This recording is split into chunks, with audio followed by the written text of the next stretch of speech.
Alors ils ramenèrent leur barque sur la rive et laissant tout, ils le suivirent. Mes frères bien-aimés, la manière dont les évangiles racontent en général l'appel des apôtres a de quoi nous rendre un peu envieux et certainement découragés. Envieux de la facilité avec laquelle ils quittent tout pour suivre Jésus et découragés devant la difficulté que nous avons à répondre aux appels de Dieu dans notre vie.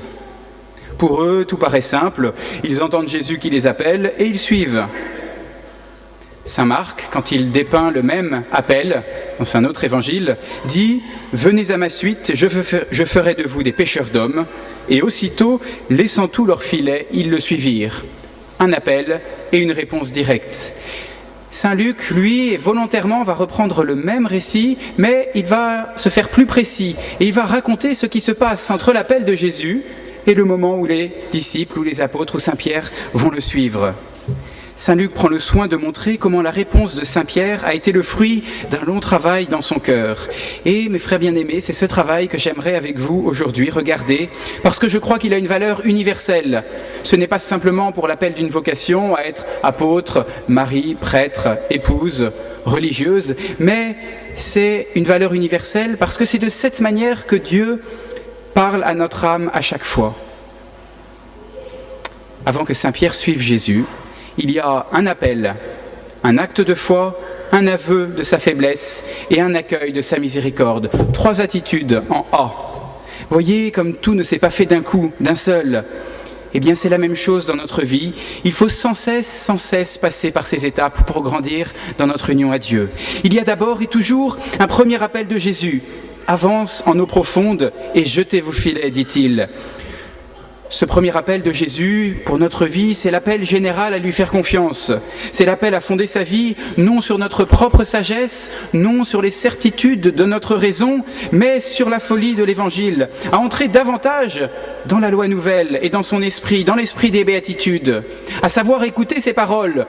Heureux les pauvres, alors que nous préférerions raisonnablement accumuler. Heureux les miséricordieux, alors que raisonnablement, nous préférerions de temps en temps nous venger, nous faire justice nous-mêmes. Heureux les cœurs purs, alors que nous pensons devoir peut-être vivre notre sexualité comme bon il nous semble. Ce premier appel, c'est tout simplement l'appel à faire confiance à Jésus dans l'Évangile. Et dans tout l'Évangile, sans trier, sans choisir uniquement ce qui nous plaît, mais en sachant écouter ce qui nous heurte un peu, ce qui va contre ce que pourrait nous dire notre raison ou notre confort spirituel. Il y a donc d'abord et toujours un appel de Jésus. Et ensuite vient l'acte de foi. Saint Pierre va croire. Et pourtant, il avait de bonnes raisons d'abandonner. Son expérience lui indiquait un échec. Maître, nous avons peiné toute la nuit et nous n'avons rien pris. Il est pêcheur expérimenté. Il sait que dans ces conditions, c'est mort. Il n'y aura pas de poisson. Et pourtant, il va dire cette phrase extraordinaire que nous devons faire nôtre. Sur ta parole, je jetterai les filets. Ça veut dire, je ne comprends pas tout, Seigneur, mais je fais confiance sur ta parole. Je ne comprends pas pourquoi, par exemple, la pauvreté, cette béatitude, rend vraiment heureux. Je ne comprends pas, ça dépasse ma raison. Mais j'accepte de me déposséder de tel bien, de renoncer à tel bien. J'ai vraiment l'impression qu'être miséricordieux dans ma vie, c'est se faire rouler, c'est être un faible. Mais pourtant, j'accepte de pardonner cette vieille rancune, de faire le premier pas dans cette discorde que j'ai avec telle personne. Je passerai peut-être pour un faible, mais je fais confiance en cette parole, heureux les miséricordieux. Je ne comprends pas pleinement pourquoi la chasteté dans le mariage exige de ne pas utiliser la contraception. J'ai du mal à le comprendre en profondeur. Mais sur la parole de l'Église qui prolonge la vôtre, Seigneur, j'y renonce, sur votre parole. Croire, ce n'est pas renoncer à notre raison, mais c'est accepter de faire confiance à Dieu pour ce qui dépasse la raison ou pour ce que la raison ne peut pas encore comprendre pour l'instant. Sur ta parole, Seigneur, je jetterai les filets. Après l'appel de Jésus, après l'acte de foi, vient le cœur, le moment le plus important, c'est l'aveu, celui de sa misère. Éloigne-toi de moi, Seigneur, car je suis un homme pécheur. Pierre tombe aux pieds de Jésus et en même temps qu'il se rapproche de lui, mais en même temps il lui dit « Seigneur, éloigne-toi de moi ». Mouvement paradoxal, demande paradoxale. Il est attiré par Jésus, mais il prend conscience de son péché et il demande à Jésus de s'éloigner.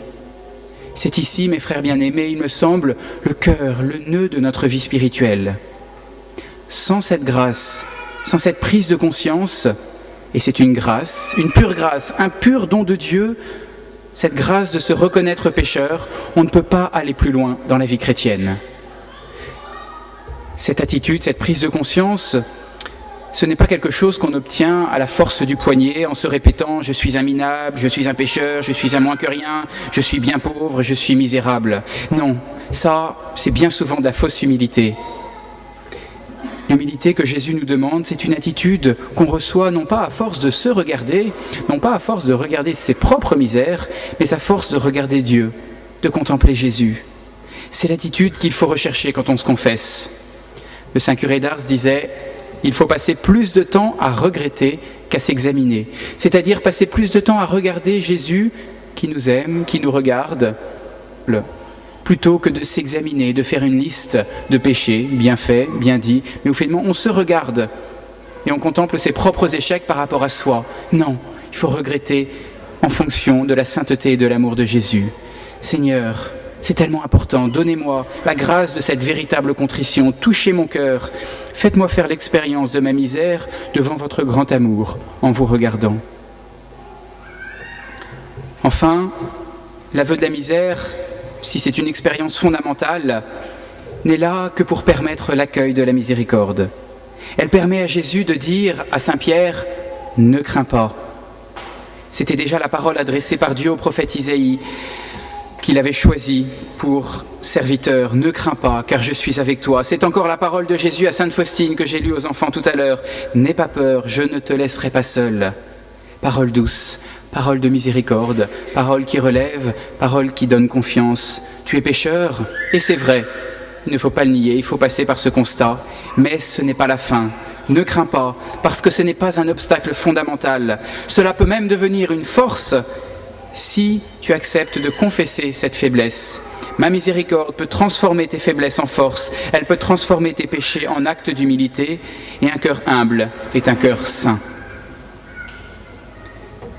Mes frères bien-aimés, le progrès spirituel, et c'est ce que nous devons viser, c'est la seule chose qui compte, la seule chose qui arrivera, qui comptera quand nous serons devant le Seigneur au ciel.